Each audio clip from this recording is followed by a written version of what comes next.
Welcome student to this channel once again. आज हम लोग जो है डिस्कस करने वाले टोटली नया टॉपिक जो है elevation in boiling point of solution. जो elevation in boiling point of solution वो भी इटसेल्फ कोलिगेटिव प्रॉपर्टी है। प्रीवियस क्लासेस में हमने डिस्कस किया है कि ये जो एलिवेशन इन बॉइलिंग पॉइंट है जो सॉल्यूशन का वो ऑल्सो डिपेंड करता है, ओनली डिपेंड करता है ओनली जो elevation in boiling point of solution जो है वो ओनली डिपेंड करता है नंबर ऑफ सॉल्यूट मॉलिक्यूल्स के ऊपर, ठीक है। नेचर ऑफ सॉल्यूट मॉलिक्यूल्स के ऊपर डिपेंड नहीं करता है।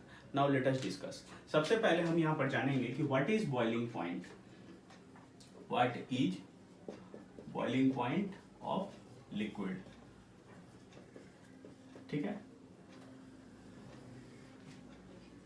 यानी यहां से हमें कंडीशन भी मिल जाएगा बॉइलिंग पॉइंट का condition. What is boiling point of liquid? The temperature at which vapor pressure of the liquid, vapor pressure above the liquid becomes equal to the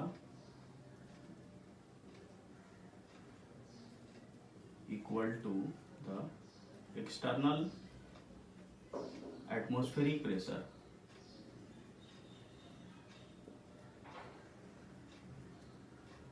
that means 1 atm, then the liquid starts to boil. So that temperature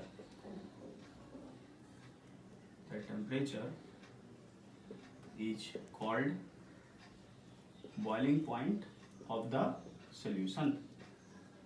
यहाँ पर हमें एक condition मिला। Condition क्या है कि जब तक जो लिक्विड के ऊपर वेपर प्रेशर 1 atm नहीं हो जाएगा, यानी एक्सटर्नल वेपर प्रेशर के बराबर नहीं हो जाएगा, तब तक लिक्विड बॉयल नहीं करेगा। दैट मीन्स कंडीशन क्या हो गया? Condition for boiling a liquid में दोनों ही आ सकता है, सॉल्वेंट भी ले सकते हैं और सॉल्यूशन भी ले सकते हैं। ऑल्दो दोनों डिफरेंट है, लेकिन दोनों को उसी कंडीशन को अचीव करना पड़ेगा जो कंडीशन यहाँ मेंशन किया गया है। दैट मीन्स यहाँ पर vapour pressure of the liquid must be equal to the external atmospheric pressure. External atmospheric के प्रेशर के बराबर होना चाहिए। That means 1 atm। तो यहाँ पर ये जो कंडीशन है, ठीक है, इसको हम लोग से द टेम्परेचर, यहां पर मैं लिख रहा हूं द टेम्परेचर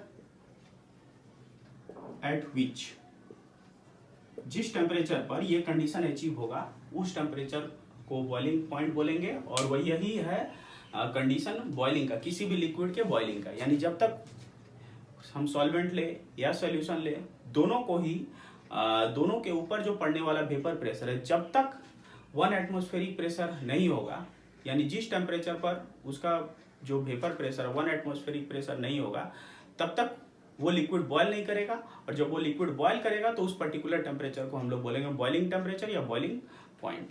तो यहां से हम लोग इसको थोड़ा और अच्छे से समझ लेते हैं कि यहां पर अगर मेरा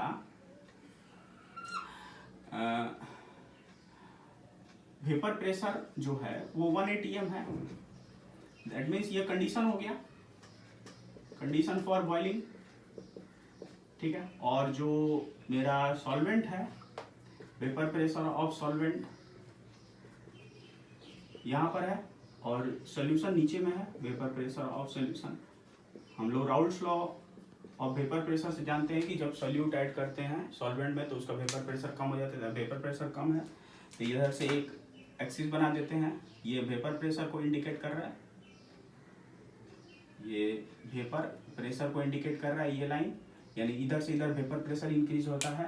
तो सॉल्वेंट को जो है यहाँ से यहाँ तक जाने के लिए जो हीट सप्लाई करना पड़ेगा, हीट सप्लाइड जो किए हैं, यही होगा बॉइलिंग पॉइंट ऑफ किसका? सॉल्वेंट का। लेकिन सॉल्यूशन के केस में क्या होगा? हमको यहीं तक पहुंचना, अल्टीमेट मेरा यहीं तक है 1 atm या एक्सटर्नल वेपर प्रेशर तक, यहां तक जो यहाँ हीट सप्लाई होगा वो होगा बॉइलिंग पॉइंट ऑफ सॉल्यूशन। तो आप देख लो किसका बॉइलिंग पॉइंट ज़्यादा है। यहाँ पर देखने में आ रहा है कि boiling point of solution is greater than boiling point of solvent. मेरे हिसाब से आपको समझ में आ गया ये कंडीशन क्यों हो रहा है। ठीक है, क्योंकि सॉल्वेंट जो सॉल्यूशन का वेपर प्रेशर होता है बहुत ही कम होता है। ठीक है, इसीलिए जब उसका टेम्परेचर बढ़ाते हैं तो वेपर प्रेशर बढ़ता है, फिर टेम्परेचर बढ़ा वेपर प्रेशर बढ़ता है। जैसे ही टेम्परेचर बढ़ा तो वेपर प्रेशर हो गया सॉल्वेंट के वेपर प्रेशर के बराबर, लेकिन इस टाइम में भी बॉयल नहीं करता तो उसका वेपर प्रेशर और बढ़ाना पड़ता है। यानी अल्टीमेटली कहाँ पहुंचना है, 1 एटमॉस्फेरिक प्रेशर या एक्सटर्नल एटमॉस्फेरिक प्रेशर पर, तब जाके वो लिक्विड जो है या सॉल्यूशन है या सॉल्वेंट है वो बॉयल करेगा। ठीक है, अब हम लोग इसका ग्राफिकल रिप्रेजेंटेशन थोड़ा देख लेते हैं।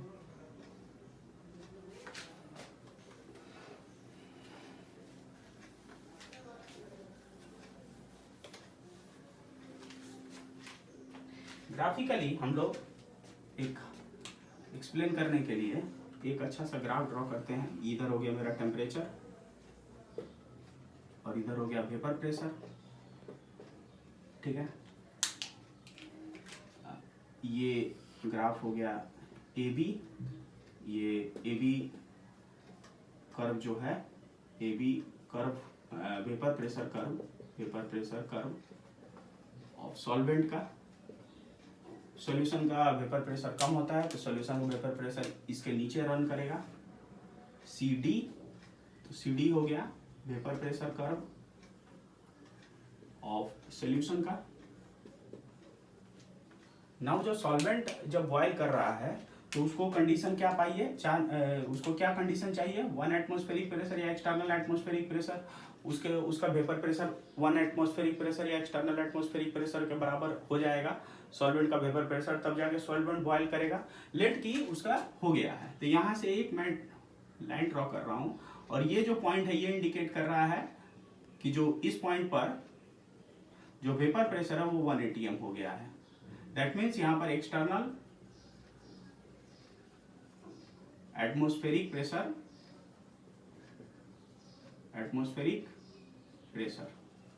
यानी सॉल्वेंट के ऊपर पड़ने वाला वेपर प्रेशर जो है वो इस पर्टिकुलर पॉइंट पर 1 atm हो गया। तो इसका करेस्पॉन्डिंग टेम्परेचर क्या होगा, यहाँ पर करेस्पॉन्डिंग टेम्परेचर मिलेगा।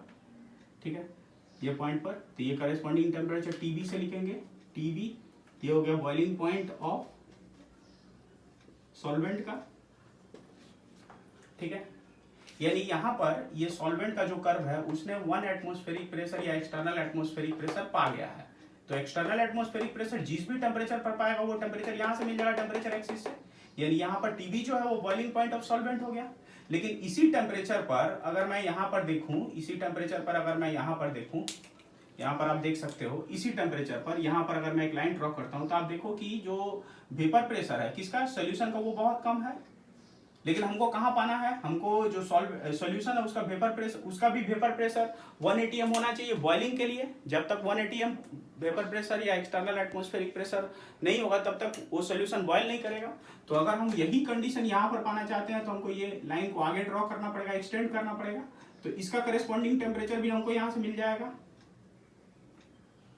ठीक है, यानी आप देखो यहाँ पर कर्व AB और कर्व CD दोनों का वेपर प्रेशर 1 atm हो गया है। दोनों का वेपर प्रेशर सेम है, यहाँ से यहाँ तक वेपर प्रेशर नहीं, लेकिन दोनों का टेम्परेचर अलग अलग। यहाँ पर टेम्परेचर बढ़ गया है TB डैश, ये हो गया बॉइलिंग पॉइंट ऑफ सॉल्यूशन का। तो यहाँ पर आपका टेम्परेचर क्या हुआ है, इंक्रीज हो गया है।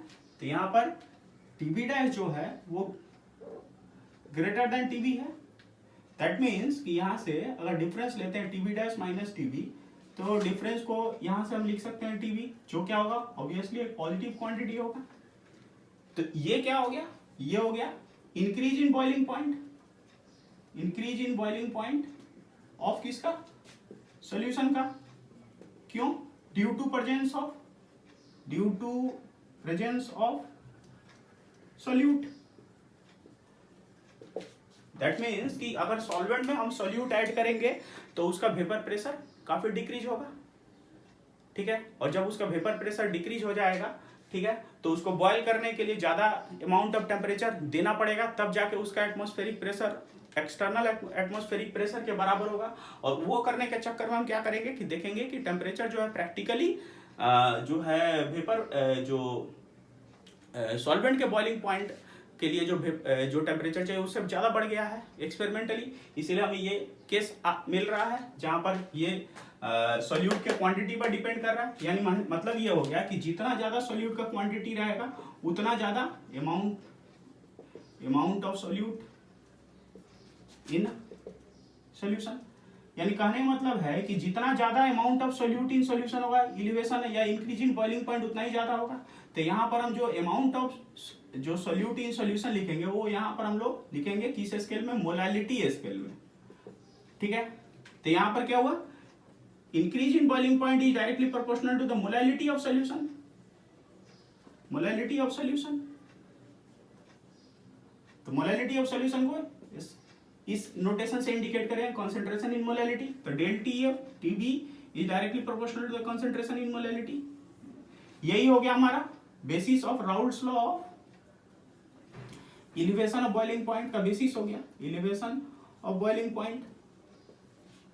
Raoult's law of elevation of boiling point का ये बेसिस हो गया। ठीक है, ओके। तो मैं फिर से बोल रहा हूं कि यहां पर जो सॉल्वेंट है और सॉल्यूशन है दोनों का वेपर प्रेशर 1 atm है, लेकिन एक का टेम्परेचर टीबी है और एक का टेम्परेचर टीबी डैश है। तो जो सॉल्वेंट का टेम्परेचर है बॉइलिंग टेम्परेचर वो सॉल्यूशन के बॉइलिंग टेम्परेचर से कम है, क्योंकि सॉल्वेंट का जो वेपर प्रेशर है वो सॉल्यूशन के वेपर प्रेशर से ज्यादा है। तो उसको थोड़ा ही टेम्परेचर देना पड़ता है वेपर प्रेशर 1 atm तक पहुंचने के लिए। लेकिन सॉल्यूशन का वेपर प्रेशर चूंकि बहुत कम होता है इसलिए उसमें जो बहुत ज्यादा अमाउंट ऑफ टेम्परेचर इन्वेस्ट करना पड़ता है 1 एटमॉस्फेरिक प्रेशर तक पहुंचने के लिए, तब जाके वो लिक्विड बॉयल करता है। यानी सॉल्यूशन में जितना ज्यादा हम सॉल्यूट ऐड करेंगे उसका बॉइलिंग पॉइंट उतना ज्यादा बढ़ेगा। वही चीज हमने यहाँ लिखा है। Okay, now let us discuss the new thing. तो यहां पर हमने एक चीज देखा, Raoult's law of elevation of boiling point. तो Raoult's law of elevation of boiling point क्या हो गया, let us see that.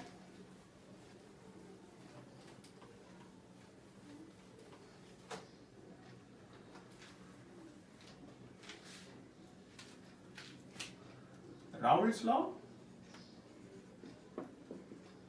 Of elevation in boiling point of solution,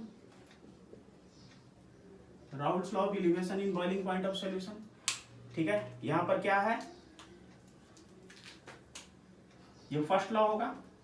ठीक है, first law of Raoult's law of elevation of boiling point जो क्या बोल रहा है कि when non volatile non electrolyte solid solute is added into pure solvent, then the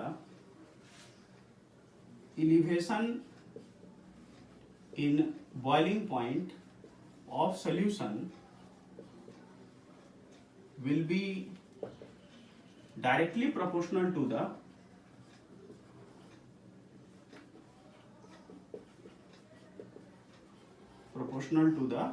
molality of solution, molality of solution।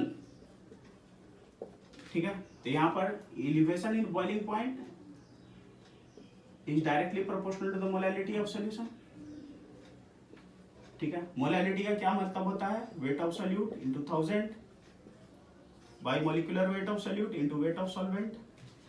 Proportionality constant हटाएंगे तो del T B is equal to एक proportionality constant आया के बी, वेयर के B क्या हो गया, के B हो गया molal boiling point elevation constant, या इसको क्या बोलेंगे मोलल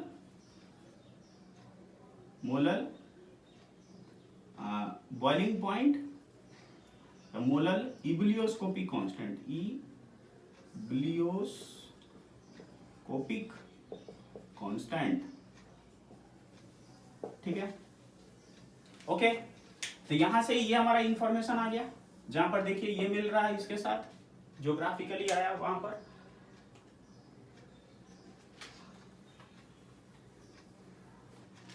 अच्छा, यहाँ पर ये जो कांस्टेंट है, ये जो इबुलियोस्कोपी कांस्टेंट है, ये किसका है? दिस इज, दैट मीन्स ये केबी जो है, केबी फॉर सॉल्वेंट के लिए है, ठीक है। यानी यहाँ पर जो बॉइलिंग पॉइंट इलिवेशन कांस्टेंट है हर एक सॉल्वेंट के लिए फिक्स है, that means KB for particular solvent is fixed. क्योंकि जो बॉइलिंग पॉइंट इलिवेट हो रहा है वो सॉल्वेंट में सॉल्यूट ऐड करने के बाद जो सॉल्यूशन बन रहा है उसी का बॉइलिंग उसी सॉल्यूशन का ही बॉइलिंग पॉइंट इंक्रीज हो रहा है। दैट मीन्स केबी किसका वैल्यू होना चाहिए? केबी चूंकि कांस्टेंट है, सॉल्यूशन का कंसंट्रेशन वेरिएबल है, सॉल्वेंट फिक्स्ड है, सॉल्वेंट फिक्स है, इसलिए केबी का वैल्यू भी सॉल्वेंट के लिए फिक्स्ड होना चाहिए। समझ में आई बात? ठीक है। Now second law,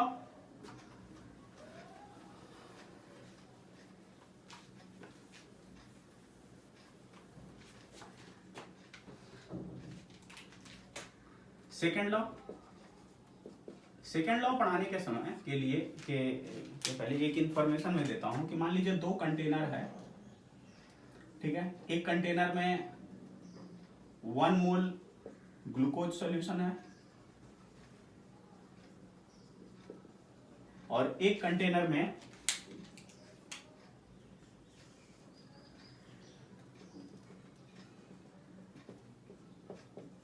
1 molar sucrose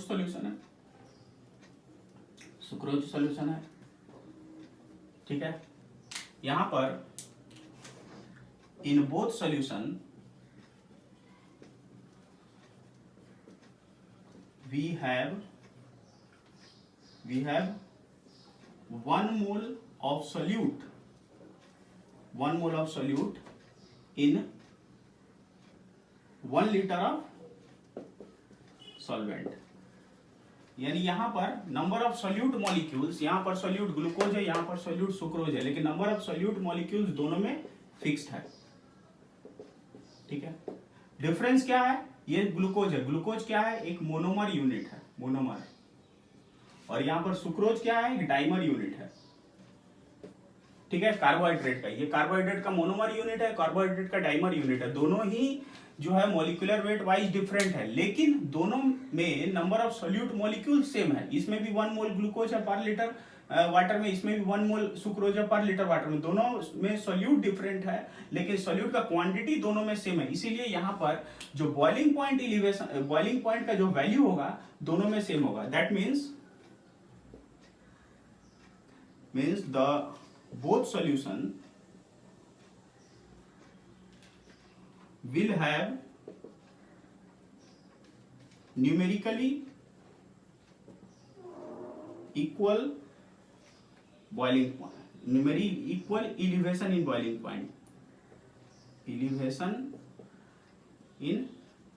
point, as because दोनों में number of solute molecule same है। तो यहां पर क्या आएगा इंफॉर्मेशन कि when equimolar amount of two different solutes are added separately into same quantity, same amount of same solvent, then the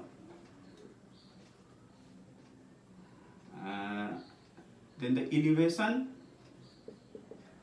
in boiling point of solution of both solution will be numerically equal।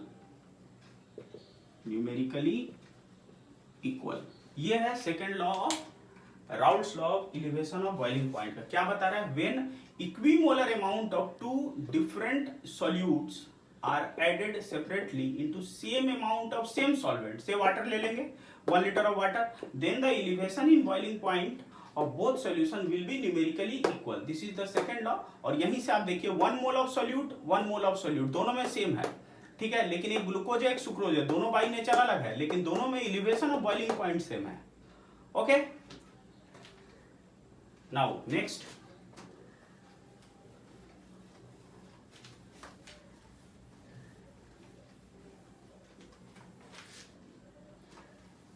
definition of Kb.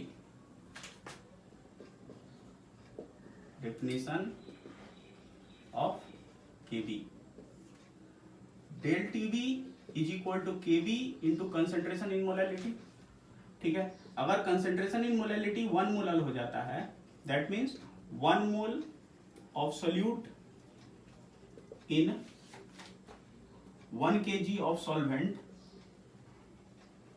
Then क्या हो जाएगा, then हो जाएगा del TB is equal to KB. That means कि when non volatile non electrolyte solid solute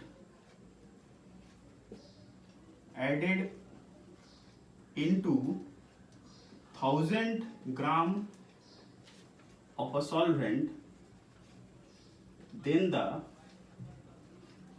elevation in boiling point of solution will be equal to the molal will be numerically equal to the molal boiling point elevation constant. Molal boiling point elevation constant that is KB के. That means कि यहां पर when amount मैं लिख देता हूं 1 mole, when 1 mole non volatile non electrolyte solid solute added into 1000 gram या 1 kg of solvent, then the elevation in boiling point of solution, जो solution बनेगा will be numerically equal to the molar boiling point elevation constant के. तो ये हो गया definition, ठीक है, जहां पर ये बेसिस हो गया, आप देख लो इसको. Okay,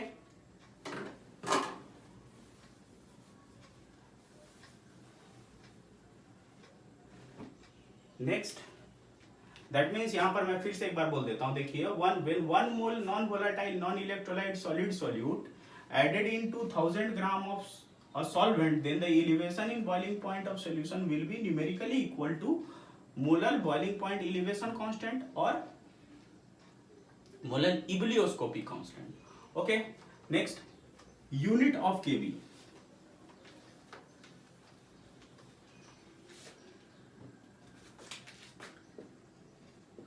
Unit of Kb. Del Tb is equal to Kb into concentration in molality.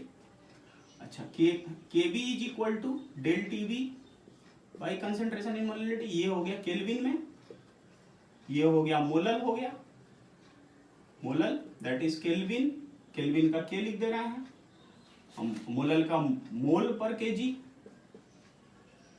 मोल पर केजी, तो यहां पर केल्विन केजी मोल इनवर्स एक यूनिट हो गया. और इफ डेल टीबी को अगर मैं डिग्री में एक्सप्रेस कर रहा हूं, एक्सप्रेस्ड इन डिग्री, तो केबी का वैल्यू हो जाएगा डिग्री केजी मोल इनवर्स. यानी यहां पर जो केल्विन लिखा है केल्विन और यहां पर डिग्री जो है दोनों ही न्यूमेरिकली सेम होगा. क्यों सेम होगा? क्योंकि दोनों ही अगर केल्विन में अगर डिफरेंस लिखेंगे तो सेम आएगा और डिग्री में डिफरेंस लिखेंगे तो सेम आएगा. ठीक है, दैट मीन्स बोथ में केबी का वैल्यू सेम रहेगा. ओके, ये एक इंफॉर्मेशन हुआ. थर्मोडायनेमिकली कैसे ये रिलेटेड है, लेट अस सी कि what is the thermodynamic definition of KB.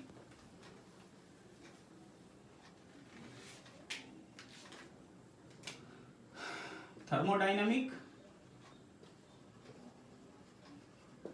definition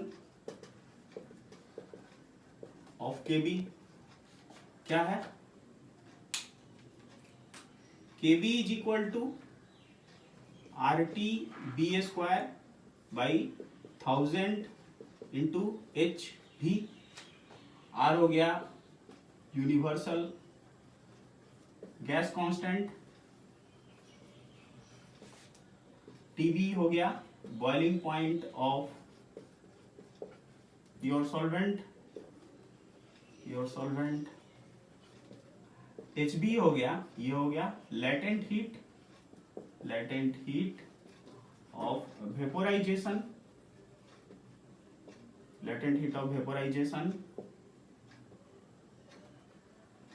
of पर ग्राम ऑफ सॉल्वेंट। तो यहां पर आप देख लो, ठीक है, ये थर्मोडायनेमिकली कैसे रिलेटेड है, ठीक है। तो that's it for the today's class. If you have any doubt, right in comment. Stay safe, stay healthy, and must subscribe the channel. Okay, thank you.